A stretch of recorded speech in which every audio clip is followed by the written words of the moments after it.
subtítulo, por favor. Ah, no tiene subtítulos ese vídeo, chicos. Lo Ah, siento. no tiene subtítulo. Lo siento mucho. ¿Está grabando? Sí. Services. Let's start with traditional on-premises IT infrastructure. Running an enterprise application requires a comprehensive stack of hardware, operating systems, middleware, and the application software.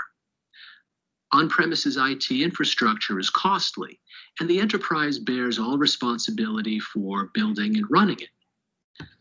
On the plus side, para a los business... que no entienden muy bien, está diciendo que este vídeo lo que hace es una pequeña comparación entre lo que es una arquitectura on-premise, es decir, totalmente del cliente, a las otras arquitecturas que es la IaaS, PaaS, SaaS. Y acaba de decir que cuando tú tienes una arquitectura de on-premises, toda la parte de infraestructura o todas las actividades, características o cualquier otra funcionalidad que tengan recaen directamente en el usuario y es un poco más costoso hacer esa parte. Entonces ahí es que proveen las diferentes arquitecturas en la nube. Has total control over the infrastructure.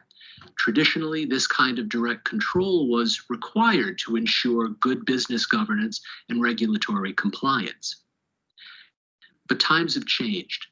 Cloud demonstrates that a business doesn't necessarily need to own a resource to use it productively or securely. Cloud computing also removes some of the burden of IT infrastructure management and support from the enterprise. It reduces the amount of infrastructure that an enterprise needs to buy, deploy, configure, manage, and support. But what exactly do I mean by cloud services? Well, there are three general models: infrastructure as a service, platform as a service, and software as a service. All of these models shift some responsibility for the infrastructure stack from the enterprise to the cloud provider, but how much depends on the model. With infrastructure as a service, the provider offers bare computing resources such as servers, storage, networking, and virtualization as a service. Providers are responsible for maintaining the physical infrastructure as well as the hypervisor layer and security features such as identity and access management. The user accesses these resources through the internet and can use them to install and run applications. But users in this cloud model have to do the most work in terms of installing, maintaining, and managing the software layers. Platform as a service builds on the infrastructure model, but providers take it a step further by hosting operating systems, middleware, and other frameworks or development services on the physical infrastructure. This means platform providers have more responsibility. Not only does a provider manage the underlying hardware like an infrastructure provider, but also installs, configures, updates, and offers the operating systems, middleware, and other runtimes. Platform as a service users have less responsibility for the underlying environment and can focus instead on deploying and managing their own applications. The idea is to make it easier and faster for users to deploy data and applications without having to worry about the underlying stack. Software as a service allows users to access a complete application and its data. In this model, the entire hardware and software stack is hosted by the cloud service provider and made available to users over the internet. This model places almost all management responsibility on the provider. Providers need to purchase, install, configure, upgrade, secure, and manage every element of the stack to ensure the availability of their applications. However, while users just log on and use the application, they still have responsibility for the integrity and security of the data used by the application. They also need to ensure that only authorized users can alter or access the data. As you can see, cloud computing allows users to reduce infrastructure costs and management burdens at varying levels. Ok, entonces, hemos visto ya las diferentes arquitecturas que podemos tener, más que nada en la nube. Relativamente este tipo de conceptos de IaaS, PaaS, SaaS son relativamente nuevos podemos decir desde el 2010, entre el 2013 fue que surgieron todo este tipo de conceptos, y más que nada con la aparición de OpenStack. OpenStack es una arquitectura open source, la cual veremos en la siguiente clase, que nos va a permitir a nosotros crear o diseñar nuestras propias infraestructuras as a service utilizando diferentes componentes open source. ¿Okay? Entonces sigamos. Perfecto. Entonces yo creería que al menos sabemos ciertas diferencias entre cada una de las plataformas, cada uno de los servicios. Vamos ahora a hablar de IaaS, que es lo que nos falta entrar un poquito más en detalle. Entonces, estábamos diciendo que IaaS, okay, como servicios, es una de las tres principales características que tenemos, o tres principales servicios que tenemos en la nube, la cual proporciona prácticamente todas las diferentes características, microvirtualización, administración, base de datos, todos son o recaen en el proveedor. En el modelo IaaS dice, un proveedor en la nube aloja los componentes e infraestructuras tradicionalmente presentes en un centro de datos local, incluidos servidores, almacenamiento y hardware de red, así como la capa de virtualización o hypervisor. Cuando se vea OpenStack, ustedes van a poder tratar de definir ese tipo de características en esta infraestructura, porque la cual lo único que va a hacer OpenStack es obtener o utilizar muchos componentes, muchos módulos, que ustedes ya algunos los conocen, que han trabajado de forma separada, pero ya todos agrupados en un conjunto. Más nos dice, el proveedor IaaS también proporciona una gama de servicios para acompañar a esos componentes de infraestructura. Estos pueden incluir ya sea facturación, monitoreo, acceso a registros, seguridad, equilibrio de carga, agrupaciones, respaldos, replicación, recuperación de datos, prácticamente todos los agentes que estuvimos revisando. Estos servicios se basan, dice, cada vez más en políticas, lo que permite a los usuarios de IaaS implementar mayores niveles de automatización y orquestación para importantes tareas de infraestructura. Por ejemplo, dice, un usuario puede implementar políticas para impulsar el equilibrio de carga para mantener, obvio, la disponibilidad y el rendimiento de la aplicación, teniendo un balanceador de carga y poder identificar qué canal de comunicación tiene un mayor ancho de banda o mayor uso para los servicios, se puede manejar esto totalmente en el balanceador. Los clientes de IaaS, dice, por ejemplo, acceden a recursos, ustedes saben, a servicios a través de, generalmente, Internet, y pueden utilizar los servicios de proveedor en la nube para instalar los elementos restantes en una pila de aplicaciones. Porque generalmente cuando ustedes contratan una infraestructura como servicios, ustedes lo que están contratando al menos es una plantilla base, la cual el servicio, o mejor dicho, el cliente tiene a disponibilidad herramientas que puedan permitirle la personalización de sus máquinas virtuales o de sus servicios. Porque es lo que ustedes contratan, como vuelvo a repetir, cuando ustedes contratan una infraestructura, una IaaS, y les hacen ciertas plataformas, toda esta parte es al menos como plantilla, algo base, y ustedes tienen la disponibilidad de poder personalizarlas. Veamos el último vídeo sobre IaaS, en cambio.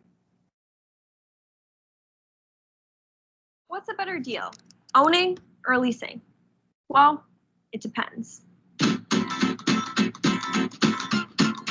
Infrastructure as a service is one of three main forms of cloud computing, alongside software as a service and platform as a service, providing virtualized computing resources over the internet. With infrastructure as a service, or IaaS, a third party hosts infrastructure components that are traditionally found in on-premise data centers, like servers, storage, networking hardware, and the virtualization layer, in a pay-as-you-go model. IaaS vendors also typically provide a range of services to accompany those components, like billing, monitoring, log access, security, backup, and disaster recovery. Compared to SaaS and PaaS, IaaS involves the most investment and dependence on the cloud provider.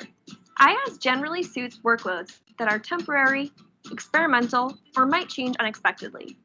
It's often easier, faster, and more cost-efficient to operate a workload than purchasing on-premise deployments. But IaaS is not without its drawbacks. It's common for users to misunderstand costs associated with their IaaS environment.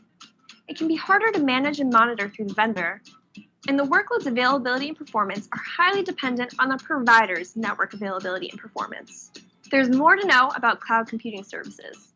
Click the link above. Ok, Entonces, ¿qué nos está diciendo ahí?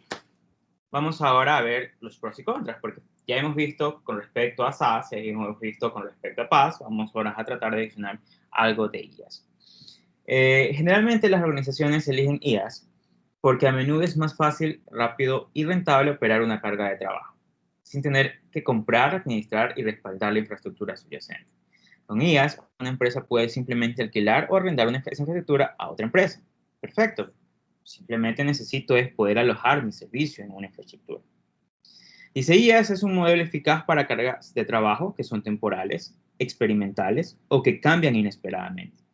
Por ejemplo, la mayoría de los que están en materia integradora, si mal no recuerdo, utilizan ciertas plataformas, por ejemplo, están utilizando la de Google o están utilizando la de Amazon para poder alojar ahí sus aplicaciones o prototipos de la materia integradora. Y a forma experimental, simplemente poder decir, necesito ciertos, no sé, cierto almacenamiento, cierto tipo de procesamiento que me permita a mí poder al menos trabajar en esos 3 meses de arduo trabajo que conlleva la materia. Por ejemplo, si una empresa está desarrollando un nuevo producto de software, ¿okay?, como la materia integradora, podría ser más rentable alojar y probar la aplicación utilizando un proveedor de IaaS. Una vez que el nuevo software se prueba y se refina, la empresa puede eliminarlo del entorno de IaaS para una implementación en tradicional. ¿A qué voy con esto? Lo más rápido, por ejemplo, un caso de uso, más bien un caso que estuvimos hablando hace unos meses atrás con unos del Banco del Pacífico. Ellos están tratando ya de hacer ciertas canalizaciones de datos en la cual tratar de hacer procesamiento en streaming, en tiempo real, de toda la gama de datos que tiene el banco. Pero obvio quieren hacer proyectos de Big Data ya con esa información. Sin embargo, me consultaron era para ver qué era lo más factible, qué se podía realizar para poder tener este tipo de aplicaciones más rápido.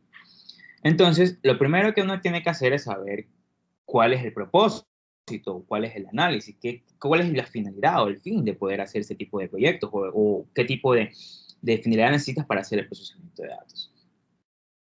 Lo más factible, antes de poder decir no, yo necesito tener una infraestructura totalmente adecuada, personalizada en mi empresa para poder tener todo este tipo de arquitecturas y tenerla a la mano, porque es lo que ellos quieren, o sea, tener esa infraestructura y que los datos se permanezcan absolutamente dentro de la empresa, dentro del banco. Sin embargo, obvio, crear una infraestructura de este tipo conlleva tener, obvio, muchos equipos, expertos en el campo, capacitaciones para los usuarios y más que nada muchos perfiles que se asocian a trabajos de Big Data. La recomendación en ese caso para poder crear este tipo de implementaciones antes de tenerlas en producción o ponerse a testear fue que prueben primeramente la plataforma de Google o utilizando la plataforma de Amazon. Van a tener que tener un costo, claramente está, pero sería mucho más rápido poder conocer cuál es la finalidad de todo este tipo de procesamientos, cuál es la finalidad de poder crear los canales de comunicación por el cual van a viajar los datos, poder leer los datos en tiempo real, procesarlos, sacar los tags, sacar el paquete, ver qué contiene y analizarlo y predecir o sacar inferencias en tiempo real. Eso es mucho más rápido simplemente ya en la infraestructura de Google y poderlo simplemente probarlo en un día. Si ya tienen todos los datos, si tienen las bases de datos, se lo prueban un día, se gasta por ese día y absolutamente se puede sacar un mayor beneficio que crear todo eso dentro de la empresa. ¿Qué más nos dice? En general, dice, los clientes de IaaS pagan por uso generalmente por hora, que es lo que estaba diciendo. Simplemente les costaba era tratar de alquilar por un tiempo predeterminado. E incluso cuando me hicieron esa consultoría, y aún creo que está disponible, si ustedes acceden a la plataforma de Google, la GCP, les va a decir que ustedes tienen 300 créditos gratis. Obvio, tienen que poner la tarjeta de crédito, pero son 300 créditos gratis. Entonces, era como que, chicos, pruébenlos, hay $300 en créditos gratis para que puedan probar al menos la infraestructura y probar qué modelos de canales qué modelo de comunicación, publicador, suscriptor necesitan en su proyecto y les va a salir mucho más beneficioso. Dice, algunos proveedores de IaaS también cobran a los clientes en función de la cantidad de espacio de máquina virtual que utilicen. Este modelo de pago por uso elimina el gesto de capital de implementar hardware y software interno.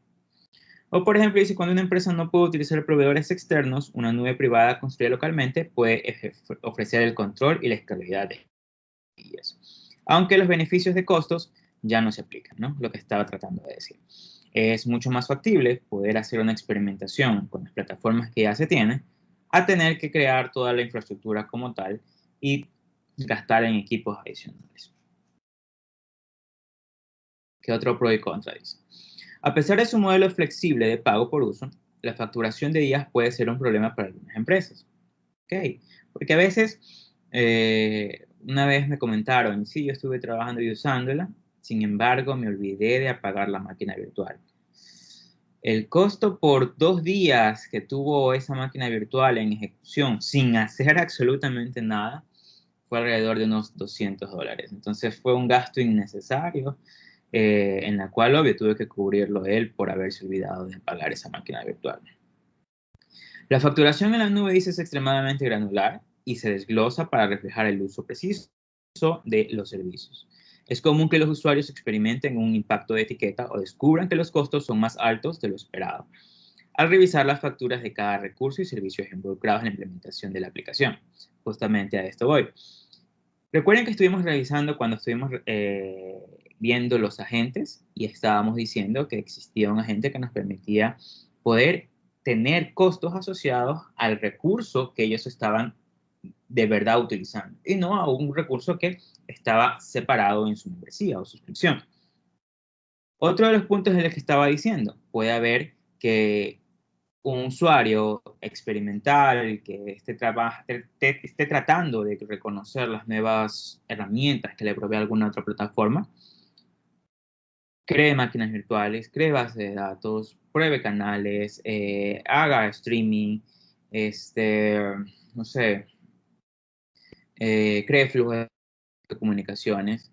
Sin embargo, la primera recomendación que las plataformas dan al momento que ustedes tratan de iniciar o cualquier otro experto en el tema les dice, ni bien utilices las máquinas, el storage, los buckets, las bases de datos, el procesamiento, y lo usaste para hacer tus acciones o cualquier otro tipo de funcionalidad que hayas querido probar, elimínalo. Si lo dejas corriendo o ejecutando, eso te genera un gasto, porque obvio la infraestructura sigue en constante ejecución, en runtime, para que poder tener su máquina virtual ejecutándose, su base de datos abierta, el servicio activo. Son gastos que a veces son innecesarios prácticamente y el usuario que está probándolo a veces se olvida.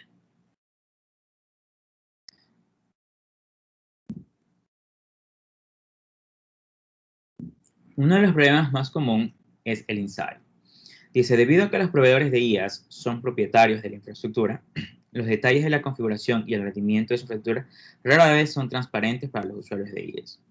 Esta falta de transparencia puede dificultar la gestión y el seguimiento de los sistemas para los usuarios. Y por último, los usuarios de IaaS también están preocupados por la resiliencia del servicio. La disponibilidad y el rendimiento de la carga de trabajo dependen en gran medida del proveedor. Si un proveedor de IaaS experimenta cuellos de botella en la red o cualquier forma de tiempo inactivo, interno o externo, eso se va a reflejar en la productividad de un usuario. Y más que nada, recuerden, cuando trabajo con IaaS, yo tengo una arquitectura multi-inquilinos, en donde simplemente yo tengo una misma infraestructura, una misma plataforma y tengo diferentes clientes que acceden a su servicio, a sus labs, para que permitan poder trabajar con ellos. Si se llega a ver un cuello de botellas, imagínense por cuántos clientes están teniendo una falta de productividad. Entonces, chicos, con esas pequeñas cuestiones de IaaS, SaaS, PaaS, podemos hacer este pequeño resumen. IaaS, dice, es solamente un modelo de computación en la nube. Sin embargo, se complementa con los otros modelos, PaaS y SaaS. porque yo necesito tener plataformas, necesito poder tener servicios, porque una infraestructura como tal no me provee absolutamente nada. Y PaaS, habíamos dicho que PaaS puede tener tanto por parte del proveedor, los middlewares, la base de datos, virtualización, redes, redes. Y por SaaS yo tengo el servicio completo, en la cual simplemente yo le entrego al cliente el Slack, sus servicios, para que ellos accedan al servicio que quieren probar o que necesitan realizar alguna acción. Entre los mayores vendedores o proveedores de IaaS se tiene Amazon Web Service y el Google Cloud Platform. Por favor, busquen en la web cuál es el servicio Simple Storage Service de Amazon Web Service. Y por favor me indican qué les ofrece ese servicio.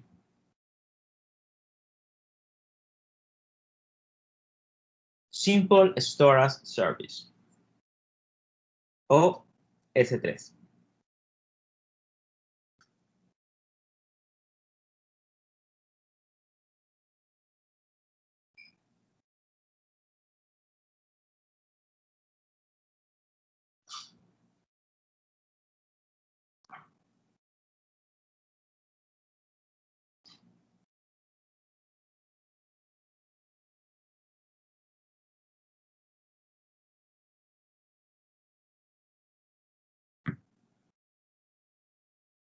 S3. Y otro, por favor, busque Elastic Compute Cloud o EC2.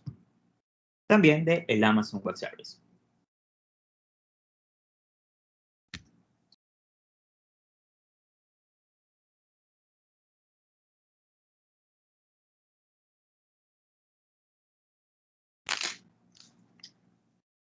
Ok, Alfredo, S3, por favor. Sí, buenos días.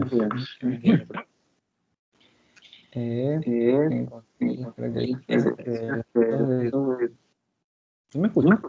Sí, adelante. Encontré que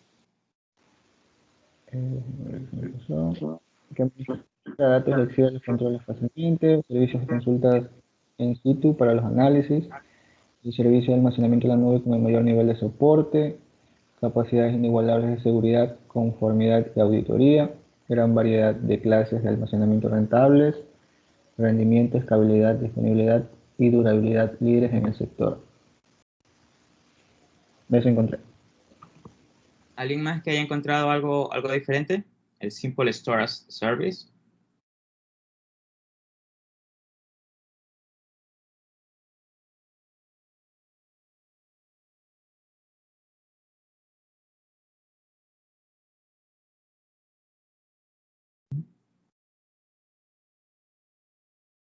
Darwin. También aparecen unos casos de estudio. Ok, a ver, díganos un caso de estudio sobre el Simple Storage Service. Recuerden que este capítulo estamos viendo puro servicio, chicos.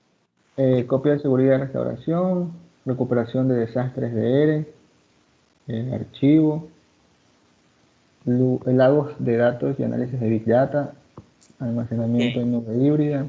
Ese es un buen punto. El Simple Storage Service o S3 nos permite a nosotros tener muchos buckets. Recuerden que en la clase pasada vimos una pequeña comparación de lo que era un bucket. Simplemente es como tener una carpeta o un disco local en la nube en la cual yo voy a tener mucha información. Y si esa información que ya está, por ejemplo, que es no estructurada, claramente está, puede tener un archivo y ese archivo lo puedo utilizar, obvio, para leer en una base de datos, leer en un canal de comunicación, utilizar para hacer procesamiento en streaming y demás otra información. Elastic Compute Cloud. David.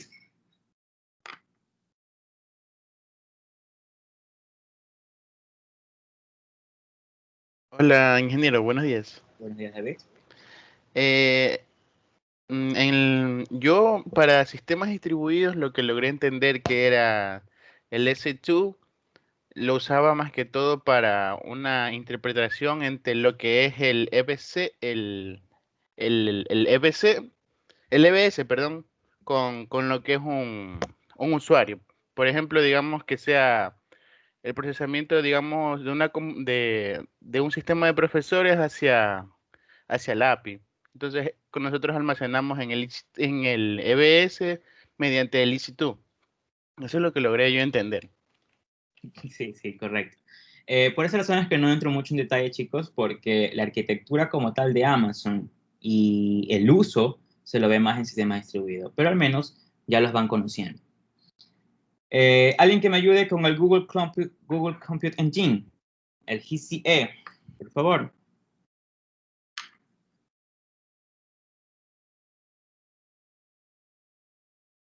Javier Arce, gracias.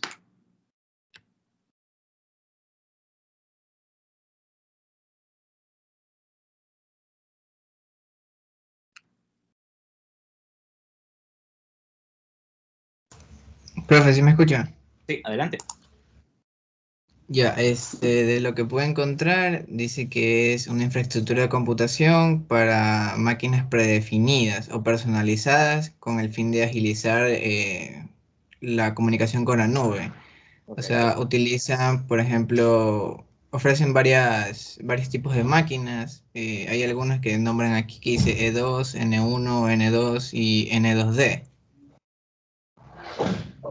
Y dice que estas máquinas proporcionan alto rendimiento en Virtual CPU. Computacional, ¿no? Es crear máquinas virtuales que tienen previamente cargado un sistema operativo, pero tienen cierta forma de rendimiento un poco mayor.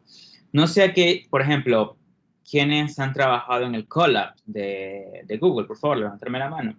En el Colab, en el Google Collaborative. ¿No? ¿No? ¿En serio? Ok. El Colab. Sí se logra ver mi página, ¿verdad? Colab. Sí, profe.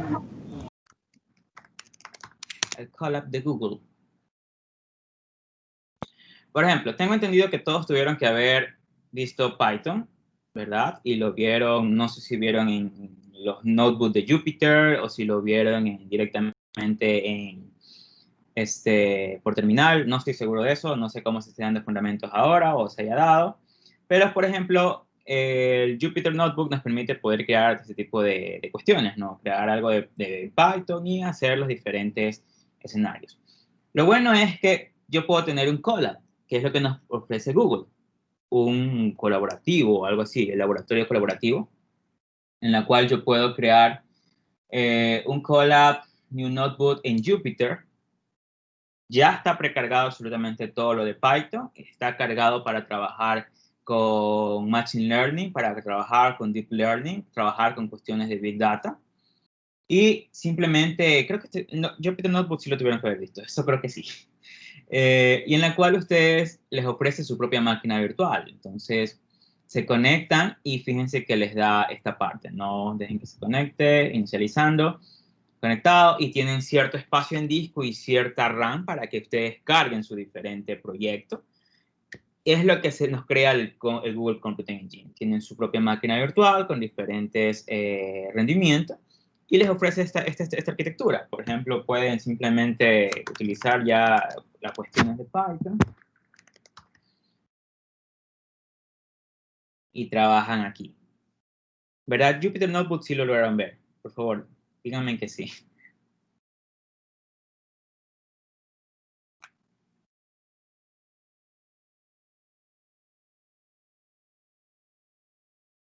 Chicos.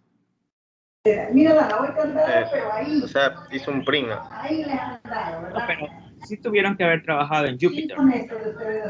En el notebook de Jupyter. ¿O en qué trabajaron en Python? ¿O donde han trabajado para programación? Yo trabajé en la consola normal de Python. Yo no trabajé en Yo también. Sí, en la consola. Sí, profesor, cuando vi todo eso hacía de manera local. Ok, entonces, perfecto. Creo que esa es la idea, ¿no? Por favor, díganme si no les explico, y es lo que estamos viendo. Estamos viendo sistemas en la nube o servicios que les pueden a ustedes servir. Por ejemplo, Jupyter es una herramienta. Jupyter Notebook es una herramienta totalmente open source que les permite crear notebooks para trabajar en Python 3 y se lo utiliza bastante para crear, por ejemplo, gráficos utilizando la librería Matplotlib, que tuvieron que haberla visto, utilizando a Rise con NumPy, ya viene prácticamente el core o el núcleo de Python para poder trabajar con él.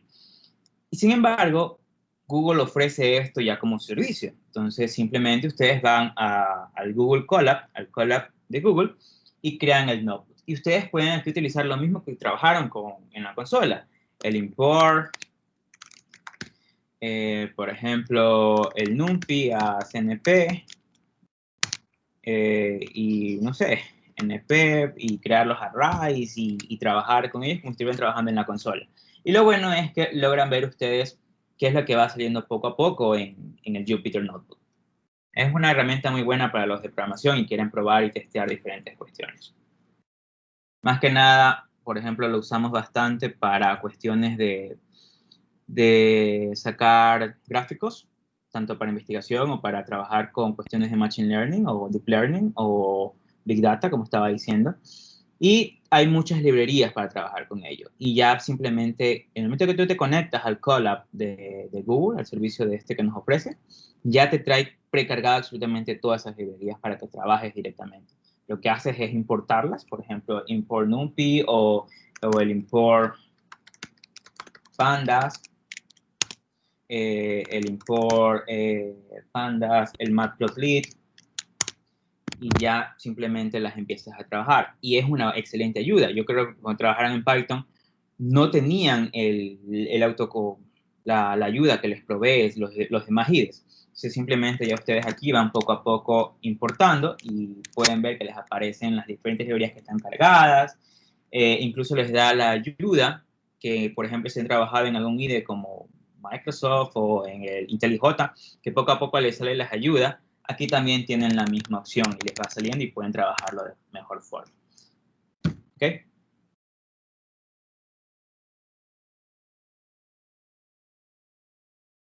Sigamos entonces, más servicios. Otro de los servicios que podemos tener tanto en IAs grandes sería, uno de ellos es los Lambda, las AWS Lambda que estuvimos revisando la clase pasada, o las Azure Functions en la plataforma de Microsoft, o las Google Cloud Functions en Google. Asimismo, ustedes pueden tener IaaS, tanto en Marketplace o Rackspace, o el DigitalOcean, que también provee una buena infraestructura como servicio, o la que nosotros vamos a tratar de revisar, que es OpenStack, que es totalmente libre, y la de Red Hat, el Red Hat IaaS, que nos permite también hacer otro tipo de opciones. Entonces, mientras tanto, por favor, ayúdenme buscando los nuevos servicios, otro tipo de servicios que son para almacenamiento, que nos provee AWS y la Google Cloud Platform. Ya vimos que tenemos S3, pero hay otro tipo de servicios de almacenamiento que nos ofrece AWS. Por ejemplo, tener bloques, imágenes, almacenamiento de redes y otro tipo de opciones. Por favor, ayúdenme buscando. Y otras que vayan buscando en la Google Cloud Platform, cómo es que almacena la información. Y asimismo, ya vimos en la clase pasada los Lambda Functions. Alguien que me indique los Google Cloud Functions.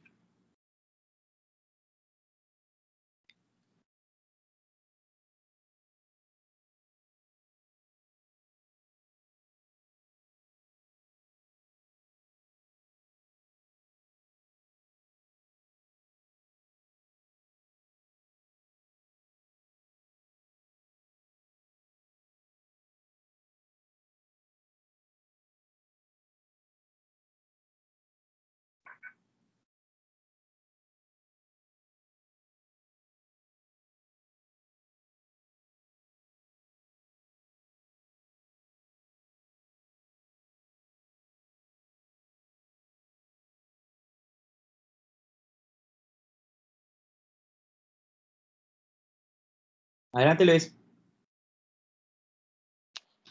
Sí, según lo que estoy leyendo, Google Cloud Function es similar a Lambda Function. subir el código que uno realice, por ejemplo, alguna especie de backend y simplemente ejecutar por la cantidad que se utilice. Y con eso se pone en servicio. Perfecto. O lo mismo van a encontrar en la plataforma de Microsoft, las Azure Functions. ¿Alguien encontró más tipos de almacenamiento en Amazon? Ya vimos S3, otro, por favor. Está por bloque. Daniel, adelante. Buenos días. Buenos días. El de Elastic File System, ¿puede ser? Amazon Elastic File System. Ok, el que almacena por archivos. Ok, perfecto. ¿Otro más? El que se dijo de Elastic Block Store. El Block Store, perfecto. ¿Nos podría dar una pequeña diferencia de ellos? Si lo ha leído o algo, ¿no? Bueno, el de Elastic File System es para... Dice que es para proveer un almacenamiento simple y escalable de sistemas, de archivos basados en Linux. ¿Basados en, perdón? Linux, dicen. Ok, binarios. Perfecto, siga. ¿Y blocks? Y blocks, a ver, dice que provee bloques de almacenamiento por volumen de S2. S2, perfecto. Recuerden que estuvimos viendo los LUAs, más o menos por ese sentido va.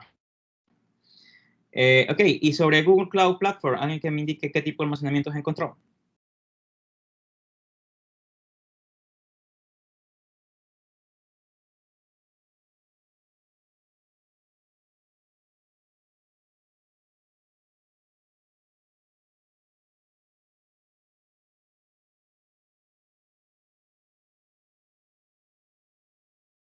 Chicos. Adelante, Víctor. Encontré Spanner, Bigtable. Ok, Bigtable, perfecto. En Spanner creo que es la de esta base de datos que conocía como New SQL, en la cual esta lo que hace es, ¿cómo era? Creo que sacrifica algo de consistencia, creo. No, CP. No, sacrifica disponibilidad para estar de acuerdo en lo que es consistencia y particiones, a tolerancia a partición, algo así había escuchado. Ok, perfecto. ¿Y la otra? ¿La Bigtable? Bigtable la he escuchado que es utilizado más para la parte de analítica de datos. Ok, perfecto. Que es muy fundamental cuando quieres hacer esto de analítica en una aplicación o algo de ¿cómo es? En la cosa de coherencia de las réplicas, algo así. Perfecto. Ok, ¿a qué voy, chicos? Aquellos que no han visto sistemas distribuidos, que por eso es que no entro mucho en estos temas, la Bigtable, ustedes han trabajado con base de datos, y eso creo que sí, en la cual han trabajado más que nada con bases de datos relacionales, y ustedes tienen una tabla, filas y columnas. Bigtable no es más que nada una tabla que puede almacenar hasta terabytes de información, una única tabla. Y por cada tabla, a la tabla se le considera que simplemente es un dataset de terabytes. Y dentro de ese dataset es que se le puede hacer lo que dijo Víctor, analítica de datos. Ya ustedes tienen un dataset con muchas filas y columnas, muchas características, y dependiendo de las características uno trata de hacer un análisis, ¿no? Ver, por ejemplo, si estamos trabajando en el negocio, cuánto precio, cuánto gana, cuánto es el salario básico y demás otras cuestiones. Eso es Bigtable. Sin embargo, algo bueno fue lo que dijo Víctor. Cada una de bases, por ejemplo, Spanner, tiene ciertas características de que le conlleva tener esa base. Cuando ustedes vean sistemas distribuidos, ustedes van a entender o les van a dar lo que se conoce como el teorema de CAP. CAP, consistencia, disponibilidad y tolerancia a partición de fallos. Cuando uno trata de armar este tipo de sistemas distribuidos, que es lo que generalmente se tiene en sistemas en la nube, porque es lo que estamos viendo, ¿no? Hemos visto muchas arquitecturas, muchos agentes que trabajan en conjuntos, pero que envían información a bases de datos y todo. Eso ya es en sí un sistema distribuido. Sin embargo, para la implementación de un sistema distribuido tengo que considerar muchas cosas. Por ejemplo, Si hablamos de base de datos, una base de datos nunca, no me va a ofrecer todo lo que necesito. Si hablamos, por ejemplo, creo que sí conocen a MongoDB, que lo vimos creo que en ACCR. MongoDB me ofrece consistencia. En cambio, si me voy a, por ejemplo, a DynamoDB, que es una base de datos de Amazon Web Service, de la plataforma de Amazon, me ofrece, si mal no recuerdo, es disponibilidad o tolerancia o partición a fallas, algo así, no me recuerdo bien, pero me ofrecen ciertas características. Y nunca, y quiero que eso quede claro, incluso lo van a ver en sistemas distribuidos, nunca un sistema distribuido va a poder tener las tres cosas: disponibilidad, consistencia y tolerancia a fallos. Solamente pueden tener dos de ellas. Y obvio, eso ya son conceptos de esa materia, ¿no? Por eso no entro mucho en detalle, pero bueno, que ya Víctor lo dijo. Y es por esa razón de las bases de datos. Las bases de datos ofrecen exactamente lo mismo. Me dan ciertas características y yo, cuando hago una implementación de un sistema distribuido y más que nada una aplicación de Big Data, yo tengo que decidir qué es lo que me interesa más a la aplicación. O consistencia, disponibilidad, o crear un clúster que me permita tener muchas bases de datos, lo que tenemos como partición o tolerancia a particiones. Hay ciertas bases de datos que permiten eso, otras no. Entonces hay que tener ese tipo de cuestiones cuando voy a tener que implementar este tipo de sistemas. Perfecto. ¿Alguna duda hasta ahí, chicos? Para continuar.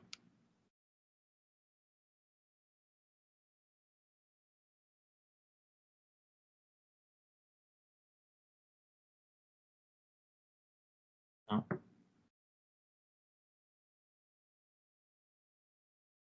Ok. Gracias ahí, Sandra. MongoDB es consistencia y tolerancia a particiones. Ok, perfecto. Va a depender mucho de la base de datos que elijan. Por ejemplo, Cassandra creo que sí es también por tolerancia a particiones, pero esa es disponibilidad. Son cosas que hay que leer de las características y las bases de datos que nos ofrecen para hacer esa implementación. Sigamos. IaaS and PaaS Options on Cloud. Estábamos diciendo que la integración de PaaS y IaaS existe una pequeña diferencia entre ambos, ¿no? PaaS es la plataforma y IaaS es la infraestructura donde yo tengo esas plataformas. Entonces, cuando yo tengo una IaaS como tal, incluyen ciertos entornos de software preconfigurados. Por ejemplo, una máquina virtual que ustedes quieran en la nube viene ya con su plantilla. Sin embargo, como estaba diciendo, pueden ofrecerles o pueden ustedes personalizarla para tener los servicios que ustedes quieran, ¿no? Cuando usar IaaS o PaaS, generalmente IaaS suele ser una mejor opción para las empresas que tienen los recursos para desarrollar, implementar y administrar aplicaciones, sin la ayuda de proveedores. IaaS dice también es preferible que si un usuario requiere componentes que no son proporcionados por una oferta de PaaS, como una herramienta de desarrollo específico o un sistema operativo personalizado. Generalmente, IaaS dice es cuando una organización ya tiene su aplicación tiene recursos internos para desarrollarlo. Es lo más fácil ahí tener simplemente IaaS, porque, por ejemplo, tienen al desarrollador de la empresa, él crea la aplicación y simplemente necesitan una arquitectura o una infraestructura donde alojarlo. Sin embargo, PaaS va a ser mucho más factible para las empresas o pymes, las pequeñas y medianas empresas, que no tienen ese tipo de recursos y les sirve al menos tener una plataforma genérica. Porque eso hay que considerar, ¿no? Si ustedes, por ejemplo, necesitan algún software o algún, un software como tal, ustedes tienen la opción de coger y utilizar un software que nos permita, por ejemplo, hacer CRM. Varias herramientas open source hacen eso y pueden darle el servicio a la empresa. Sin embargo, hay que considerar que eso es un servicio genérico, no es personalizado a las características que necesita la empresa, sino que se debe acoplar a lo que tenga. Entonces nos dice, PaaS es una mejor opción, dice, para organizaciones que tienen menos recursos para desarrollar y administrar aplicaciones. PaaS, dice, no elimina totalmente la necesidad de desarrolladores, pero agiliza las operaciones de desarrollo e implementación y los agrupa con la infraestructura de alojamiento. Por esa razón, dice, PaaS puede ser más atractivo para las pymes que desean sacar las aplicaciones más rápido. Es decir, por ejemplo, una pequeña y media empresa necesita tener algún historial de ventas o Lo que más común es el de inventario, y para eso hay muchas herramientas open source que te permiten tener ese tipo de funcionalidades en la empresa. Sin embargo, las pymes deben acoplarse a cómo es que está, no desarrollada, sino a cómo es que está ese servicio o ese software, y se debe acoplar a él. A diferencia de que una empresa que ya tiene desarrolladores para crear sus propios recursos, solamente utiliza una IaaS para alojar el servicio o el software como tal. Por favor, ayúdenme buscando herramientas CRM, open source, que permitan a una pymes tener estos servicios.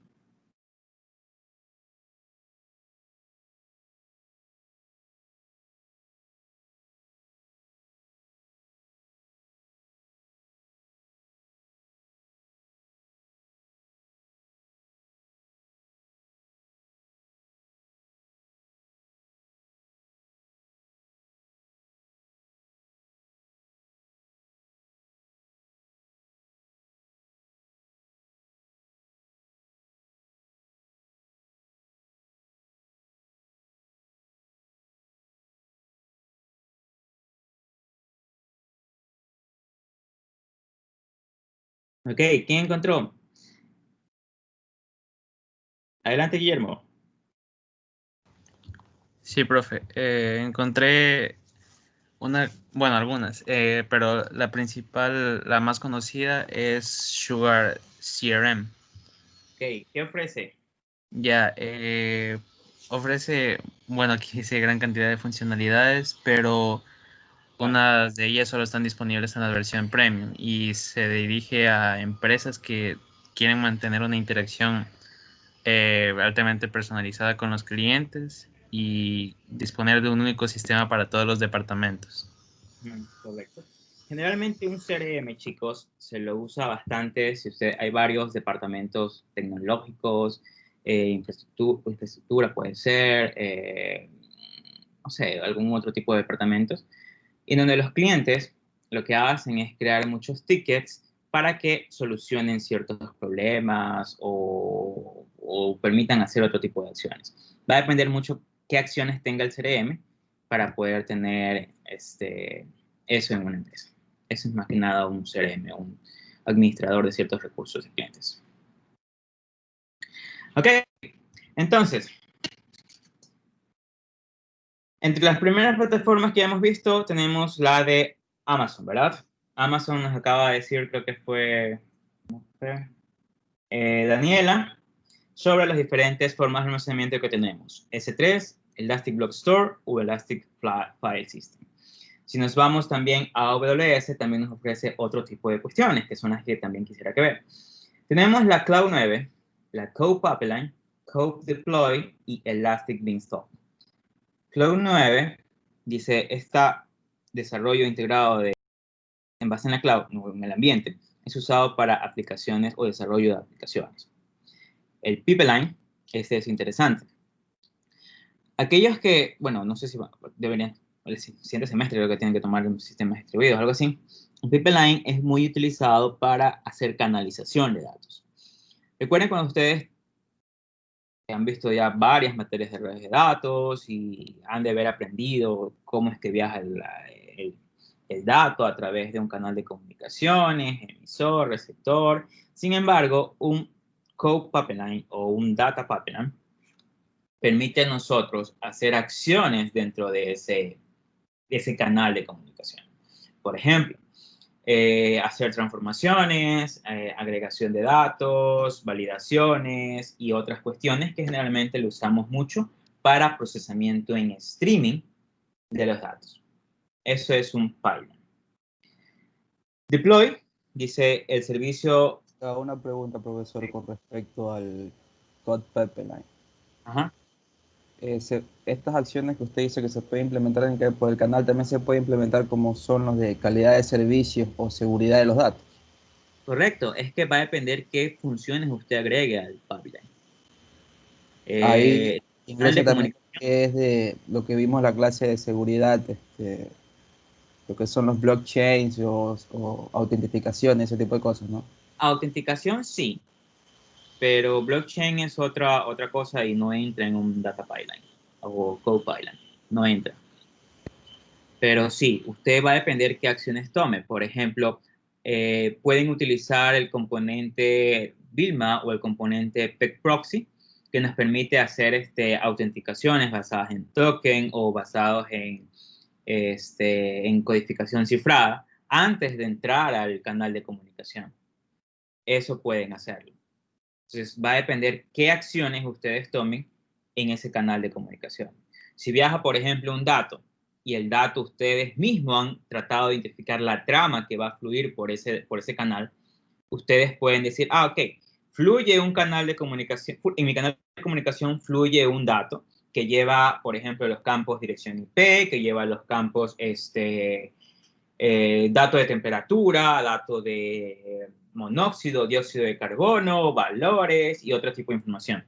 Sin embargo, hacer procesamiento en streaming dentro de un canal de comunicaciones, ustedes dicen, ok, como yo he configurado mi propio paquete, yo sé qué campo va a trabajar en qué campo contiene cada dato específico. Y lo que hago es leerlo en streaming, los voy leyendo, y al mismo tiempo proveo, no sé, alguna funcionalidad, alguna inferencia, alguna predicción, o que se almacenen diferentes bases de datos dependiendo del tipo de dato. No sé, depende qué haga, ¿no?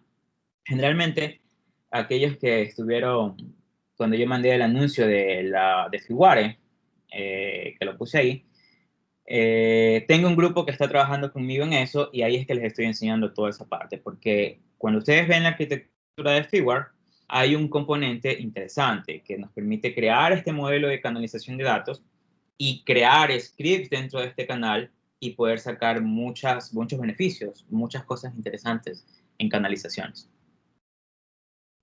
Ok, tenemos también el Elastic Beanstalk, y si los desarrolladores usan esta herramienta para subir código a aplicaciones web o servicios. Lo mismo podemos tener en la de Microsoft. Microsoft tengo en cambio la Azure Disk Store, la File Store, el Blob Store o por cola. Va a depender, como digo, la aplicación que ustedes quieran. Archivos es parecido a la de Amazon. La de disco es un backup. La de Blob no me recuerdo bien esa, les mentiría, pero la de cola sí es más bien como algo de tipo de procesamiento en streaming, van llegando las colas y se sigue la misma analogía de una cola. Primero en entrar, primero en procesar, algo así. También tenemos en la de Microsoft las web apps, para contenedores y las APIs. Muchos de ustedes van a tener que, no sé, buscarlas o ver o probarlas para ver qué significa cada una de ellos. En la de Google es en la que más yo he trabajado. Tenemos los Cloud Storage, los Cloud File Store o los persistentes, los discos persistentes que nos permiten, no sé si Sandra, que creo que es la que está viendo, creo que ya sistemas distribuidos, ha visto sistemas distribuidos, no sé, porque nos colocó ahí lo de la base de datos. Pero cuando yo hago persistencia de datos, tengo muchos frameworks para poder hacer esto. Por ejemplo, cuando ustedes crean un data pipeline o code pipeline para hacer canalización y para hacer procesamiento en streaming, generalmente se utiliza, ustedes necesitan que persista el dato. Persistencia de datos significa que al momento que ustedes hacen las transformaciones, las agregaciones, también deben tener un canal o una réplica de ese dato que no haya sido alterada. Y esa data puede ir a una base de datos que nos permita tener persistencia. La base de datos que generalmente se usa para persistencia es CassandraDB. Es una base de datos no relacional que nos permite almacenar ese tipo de información y que persiste la información. Otra opción para persistencia también es muy utilizada para las acciones que hace un usuario a un sistema. El usuario, recuerden que puede eliminar un archivo, borrar, actualizar o hacer cualquier otras acciones en un sistema, pero necesita que esa información o las acciones que están tomando persistan. Y más que nada, esa información es almacenada en Cassandra y ustedes van viendo cómo se almacena Cassandra esas acciones. Es muy interesante trabajar con Cassandra en la parte de persistencia de datos.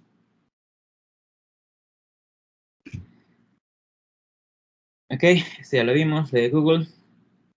Y obvio, ahora sí hay que tener en cuenta algo. La elección de la mejor instancia de alguna nube privada, porque hay que poder decidir si me voy por Amazon, si me voy por Microsoft o si me voy por Google. Todo va a depender qué acción yo necesito, qué software necesito y qué costo o qué precio estoy destinado o más bien voy a hacer el gasto, ¿no? Tengo yo de presupuesto para poder hacer. Una de las cuestiones principales es poder conocer el tamaño, cuánto en verdad de tamaño yo necesito para mis aplicaciones, para mis máquinas virtuales, para el tipo de procesamiento, no hacer gastos indebidos. Otra de las acciones es la capacidad. La otra es considerar un enfoque personalizado. Recuerden que, como estaba diciendo, ustedes van a poder tener simplemente genéricos y deberían al menos que les permitan hacer personalización a esos datos, a los servicios, a las máquinas virtuales, agregar servicios externos a la infraestructura como tal. Otra de las opciones, por ejemplo, es la parte de descuentos. Es muy interesante lo que nos provee Amazon cuando trabajamos con la EC2. Nos ofrece algunas ventajas buenas con respecto, en cambio, a Google, ¿no? Hay que ver pros y contras cuando se hace este tipo de búsqueda de nubes públicas.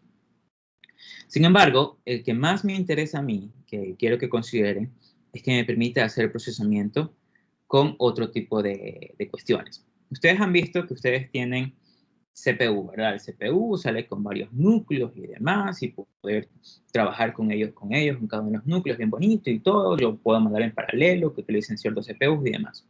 Sin embargo, cuando yo trabajo ya en entornos Big Data o en entornos ya de mayor procesamiento, yo debo considerar que la infraestructura como tal o las máquinas virtuales permitan poder trabajar con lo que se tiene como las GPU, las Graphical Processing Units, unidades de procesamiento gráfico, las cuales pueden trabajar mucho más rápido utilizando las tarjetas gráficas, e incluso cuando yo trabajo con Machine Learning o Deep Learning, tengo los que son los TPU. Los TPU son tensores que me permiten a mí poder hacer procesamiento hasta, si no me recuerdo, era en n dimensiones. No simplemente me rijo a las 4 dimensiones, sino en n dimensiones basado en cómo yo creo un bloque o conjunto de datos. Eso también es interesante, ¿no? Hay que tener ese tipo de cuestiones cuando yo voy a tratar de elegir mi nube pública. ¿Preguntas ahí?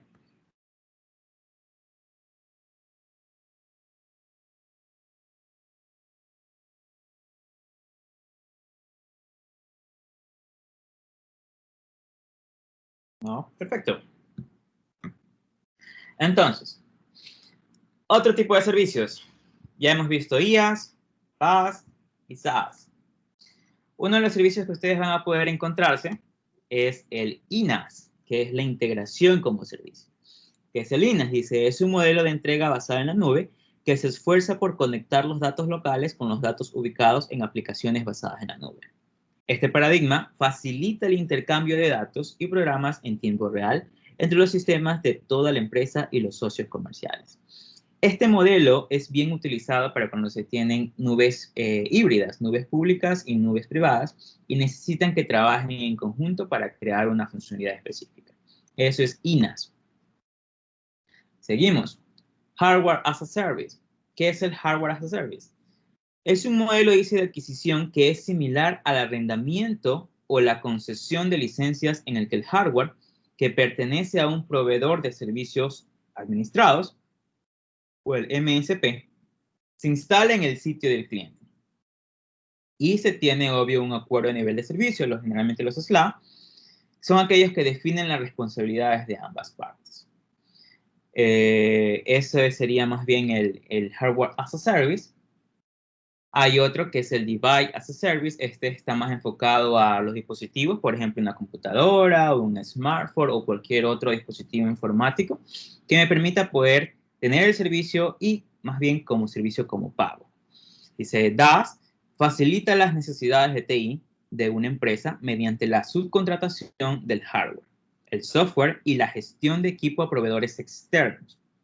Suscribirse a un proveedor de DaaS permitiría a una organización escalar hacia arriba y hacia abajo.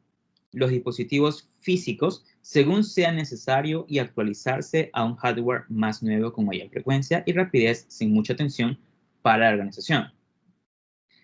Un caso de esto.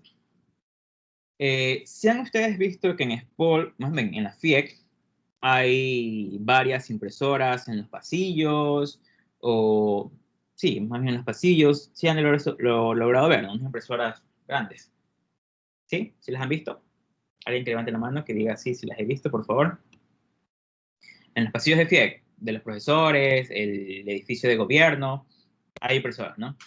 Entonces, ese servicio es un Device as a Service, en la cual se contrató a una empresa que provea el servicio de impresión anual, en la cual están regidos que cada cierto tiempo la impresora debe ser cambiada y al mismo tiempo administran cuántas copias, cuántas impresiones saca cada uno de los usuarios o tiene disponibles al año en la impresora que está configurada. Eso es un Device as a Service. Sin embargo, algo interesante del Device as a Service es que la actualización del hardware debería estar descrita en la suscripción primaria. ¿A qué voy con esto? Si ustedes dicen, cuando van a contratar esto, hay que leer bien el contrato debido a que las actualizaciones de hardware deberían ser un poco periódicas, basados en tener, obvio, un dispositivo de mayor, un hardware más actualizado. Si no hay esto, diciéndole o especificando la fecha de que cada 2 años o 3 años se debe actualizar el hardware, la empresa puede llegar a recaer o utilizar o subutilizar más bien el hardware por varios años, hasta que la empresa decida la actualización. Esas son cuestiones legales un poco que hay que considerar en el DaaS, en el Device as a Service. Product as a Service, producto como servicio.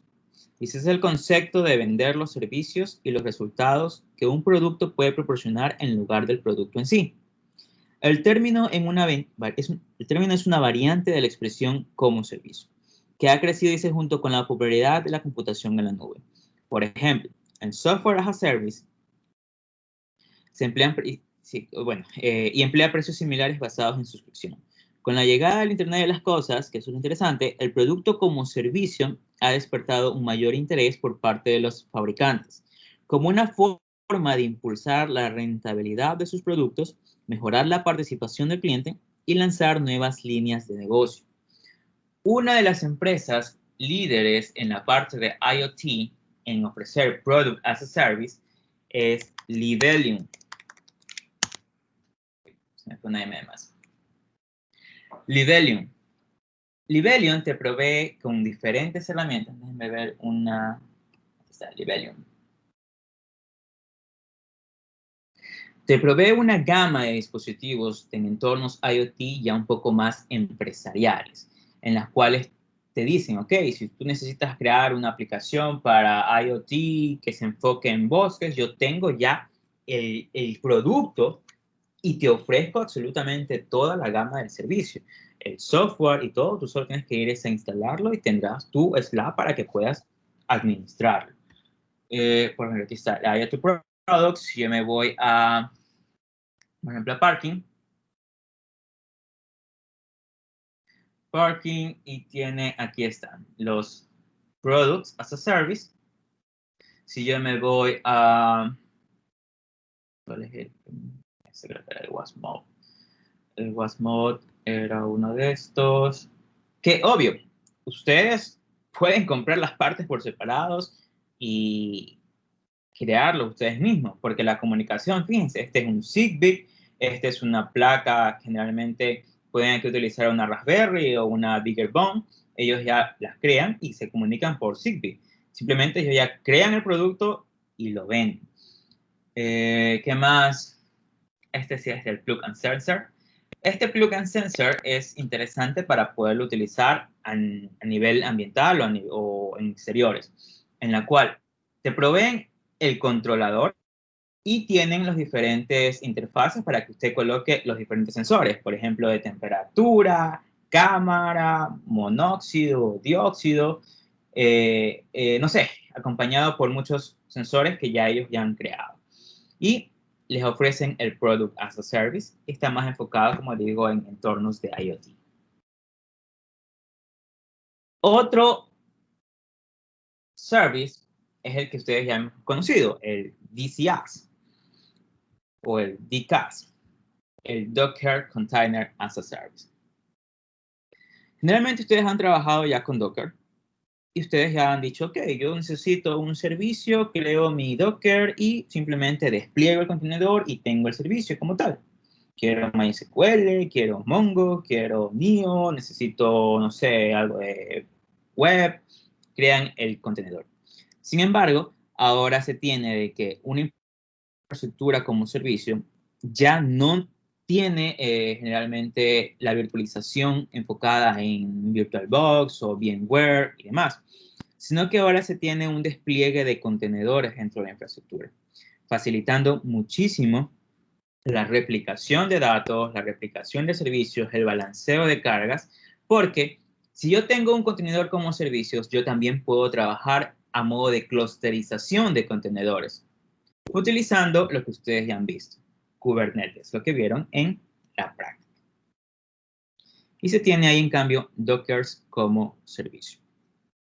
Por favor, ayúdenme buscando en la web qué otro tipo de servicios ustedes pueden encontrar. Hay uno, por ejemplo, el Networking as a Service.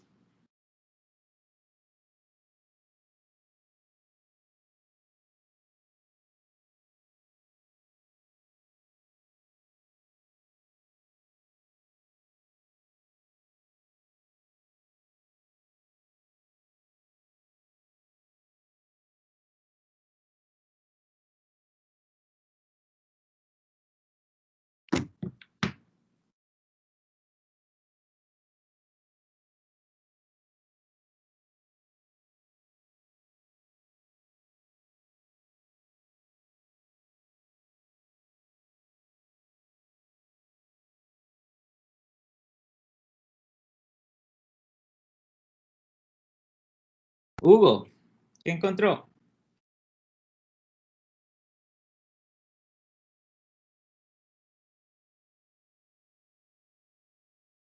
Ingeniero, para dice Network as a Service es describe los servicios para la conectividad de transporte de red. Optimiza las asignaciones de recursos al considerar los recursos informáticos y de red como un todo unificado. Ok, perfecto. Generalmente en Network as a Service ustedes van a poder tener las SDN, son las que más van a poder tener, o las NFV.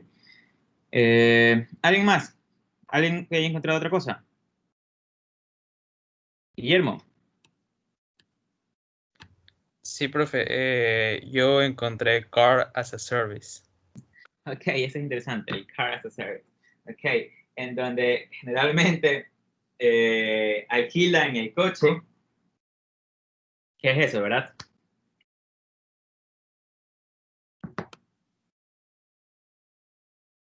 Sí.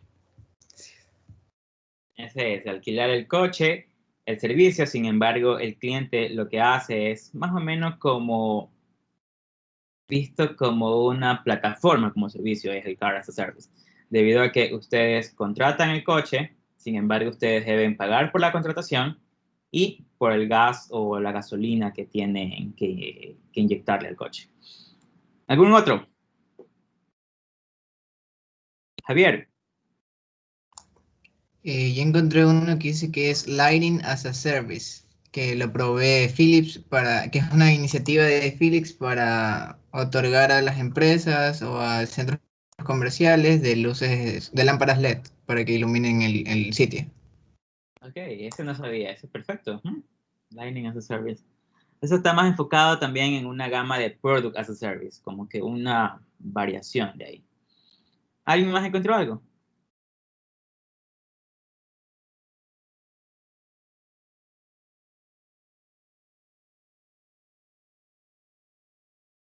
Vamos, chicos, la última. Adelante, Gabriel. Yo encontré Mobile Backend as a Service. en el cual se especifica en conectar alguna web app o mobile app a diferentes tipos de cloud storage. Ok. Es más o menos crear o tener muchas APIs. Es lo que más o menos le entendí. Eso no había escuchado. Vamos a tener muchas APIs de conexión. Ok, perfecto, excelente.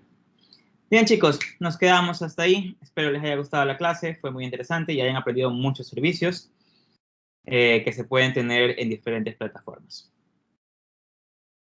Nos vemos el día martes.